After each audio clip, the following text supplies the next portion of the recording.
Commander Richard Webb of the Los Angeles Police Department.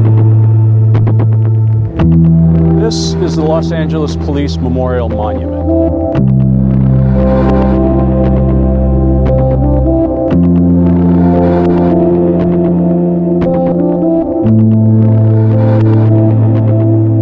Inscribed in this monument are the names of 207 Los Angeles police officers who've been killed in the line of duty.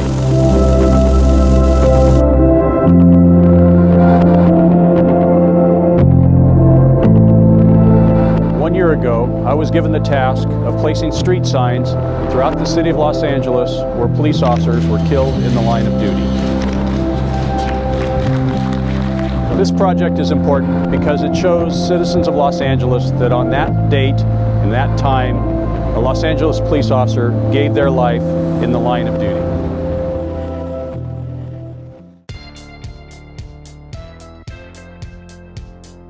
I'm Glenn Martin, the Executive Director of the Los Angeles Police Museum. A couple of years ago, in partnership with the Emerald Society Pipes and Drums, the Historical Society proposed memorial signs for Ian Campbell, the fallen Hollywood officer who also happened to be a bagpiper. About 2 years ago, those signs were installed at the corner of Carlos and Gower.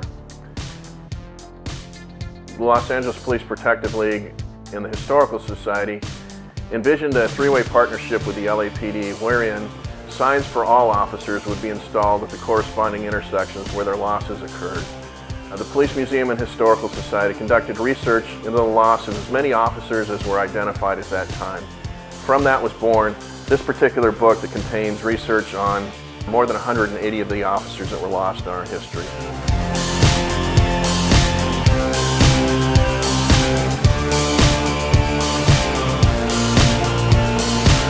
Hi, I'm Officer Bradley Nielsen from the Los Angeles Police Department.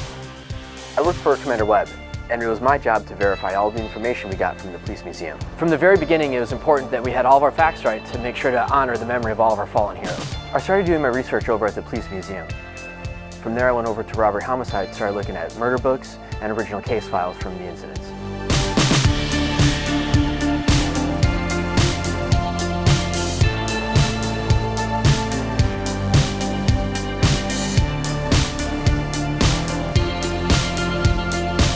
As soon as I started looking into the names and dates, I started realizing that it was going to take a lot of work.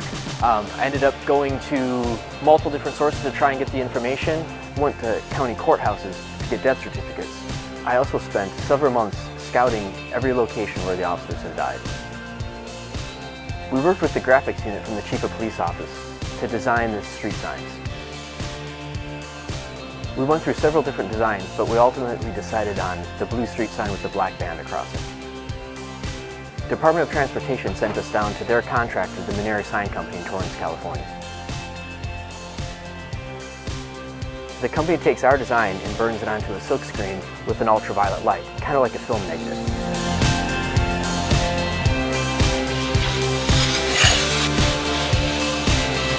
The screen is placed over the paper for printing. The colors chosen were very deliberate. The blue signifies the thin blue line that police officers go by.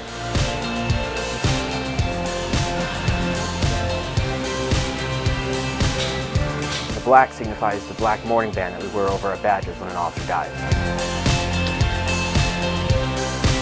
After the paint is laid down, the images are then baked onto the metal for adhesive.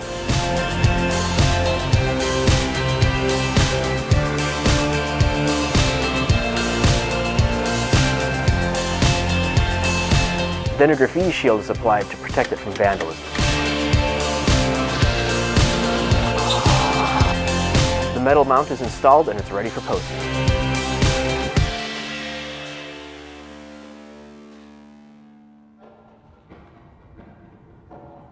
In 1976, Officer Lindbergh was going through helicopter pilot training. They were practicing rooftop landings in Griffith Park at Mount Bell. Right now we're at the actual helipad where Officer Lindbergh was killed. From one of the witnesses from the actual day of the crash said that the helicopters were coming northbound, and the helicopter engine lost power. One of the skids dug into the side of the helipad, and the helicopter crashed on the north side of the mountain here. Officer Lindbergh was killed in the resulting crash. Due to the remote location in Griffith Park, we had to install a post for Officer Lindbergh's sign.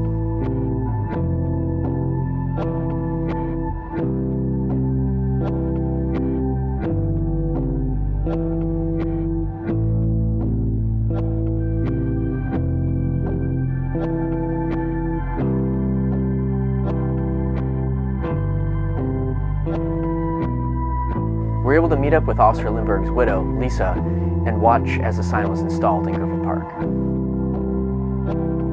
Well, my name is Lisa Monzo. My former husband was Officer Jeffrey Lindenberg, who was killed in the line of duty on June 11, 1976. My husband's first love was being a police officer, and second love was flying. He loved to fly.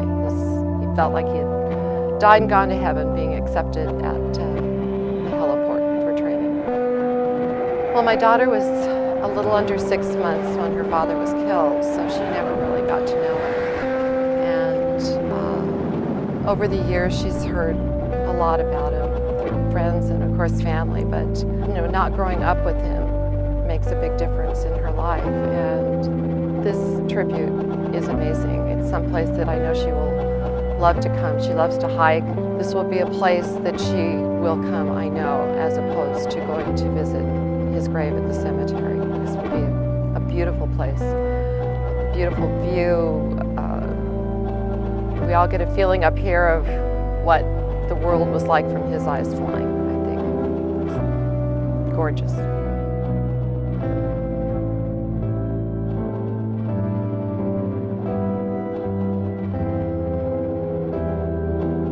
In the middle of the project, our department lost 3 additional officers: Officer Lee, Cortijo, and Officer Sanchez. Officer Sanchez was killed this May in a vehicle assault in Harbor area. We were able to speak with his wife and his partner that was with him the night that he was murdered. My name is Sonia Sanchez, the wife of Officer Robert C. Sanchez. He loved working in this area. He loved his job. This is one thing that he always wanted to do. I am very grateful for this. It's a reminder for me and my family where we can come visit, and also for the Harbor community that live around here. It's a reminder for them as well of an officer on duty that passed away. He will never be forgotten. It means a lot to me just because I know that he was well respected by other officers and by the community.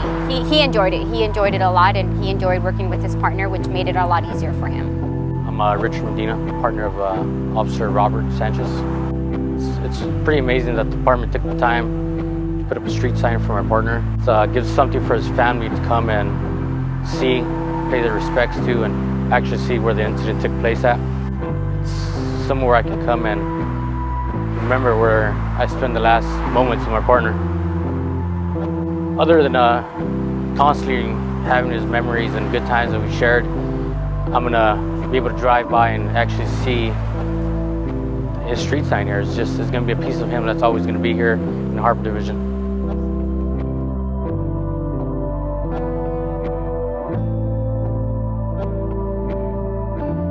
In 1979, Officer Triquette was killed when his vehicle was struck by a drunk driver en route to a robbery call. We had an opportunity to speak with his partner that was with him that night.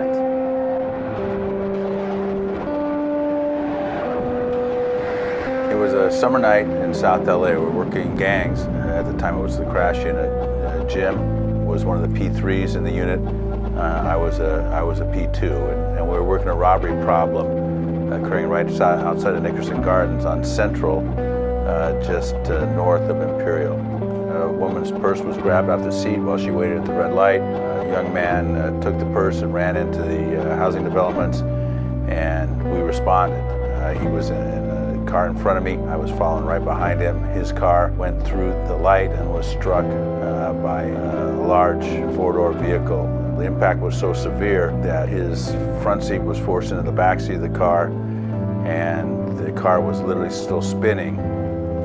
His car finally stopped spinning. I was able to get in, check on his vitals, get some eye contact with him, get an ambulance coming, and then literally as I was waiting for the ambulance, Jim died in my arms. He was a mentor to me and to many others. We will miss him every day. You know, the memorial sign is a way of remembering not only Jim as a person, but his service to Los Angeles. And I think that that's really important. There's nothing that we can guarantee those that make the ultimate sacrifice to the Los Angeles Police Department, the people of Los Angeles, except for that we'll remember them and honor them forever. And that's what these signs do. The Los Angeles Police Department would like to thank everybody who made this project a reality. It's important that we, citizens of Los Angeles, never forget the sacrifices of the officers who have fallen in the line of duty.